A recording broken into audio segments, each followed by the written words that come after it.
after listening to Tim Ferriss' podcast about morning routines, he's doing a new format where he's compiling a bunch of previous episodes and talking about one topic that a bunch of guests talked about. And this topic is morning routines, and he's doing I don't know, how to overcome fears, other stuff like that. This one's morning routines, and one of the routines that I forget what comic he does, what comic strip. Maybe Dilbert? Oh, Scott Adams? Yeah, Scott Adams. Yeah. Is he Dilbert? Okay. He talked about how he's all about affirmations and writing them down. And then I was reading the book Ninja Selling, which I talked about last week. I'm probably 3/4 of the way done with it. You must buy this book. Everyone must buy this book.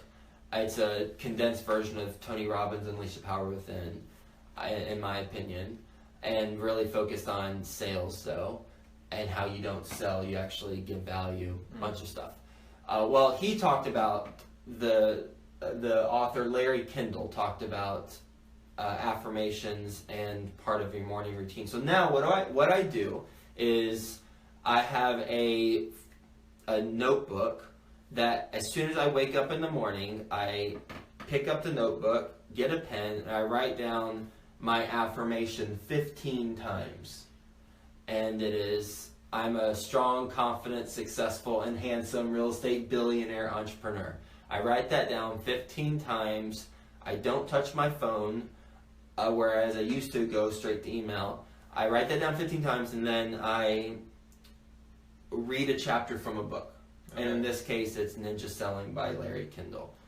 And then I feel like I'm programmed for the day. I just feel stronger, more confident, more handsome, more successful. I just feel that way after starting the day. And I truly believe when you just wake up, you're in a little bit of a foggy zone, and there's some sneaky things you can do to your unconscious mind. I really believe that, and it helps set you up for the rest of the day. So that's what I do. I feel all those things that I described, and my days most recent, I've been doing this for 6 days or so. They've just been phenomenally effective days. So that's what I've been up to. And then I still do my liter water with wheatgrass, a scoop of wheatgrass. So I actually got that same routine from Scott Adams from his book, and I think we've talked about his book on the podcast before. It's called How to Fail at Everything and Still Win Big, or something along those lines. And he talks about how he writes down his affirmations. I can't remember what his initial one was, but I did it for 7 days. It was be good at stocks. I think it was stock investing. Okay. Anyway, it doesn't matter. Yeah. And so I did that for a couple of weeks. I can't remember what my affirmation was, but I guess my question for you is, when you do it, how do you make sure that you, stay engaged? So since you're doing it constantly, you're doing the same thing 15 times the first day, but then you're doing it every single day. How do you avoid kind of just mindlessly doing it and then letting your mind kind of think about something else while you're doing it? Does that make any sense? I don't have rules on it.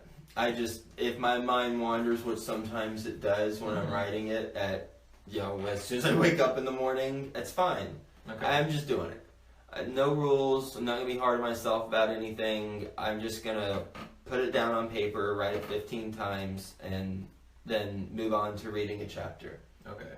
And I bet the fact that you were able to just say it back right away, and just the way that you said it lets you know that it's definitely you're definitely imprinting it in your mind. Well, it's been my affirmation for 2 years probably, but I haven't consistently been saying it in my head. So we'll see.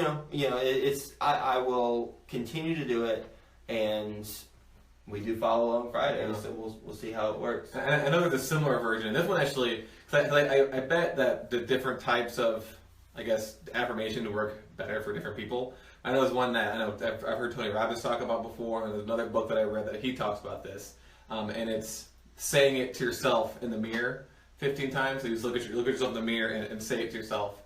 Just because maybe some people it works better for writing, for some people it works better for saying it, for some people it might work better for visualizing it.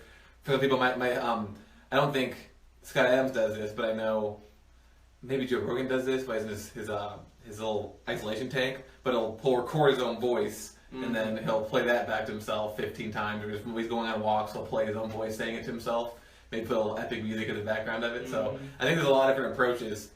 So yeah, just thought it was interesting. I think ultimately it's whatever you will do consistently, because no matter how you dress it up, consistency is much more important than having a slightly different angle that's slightly more effective.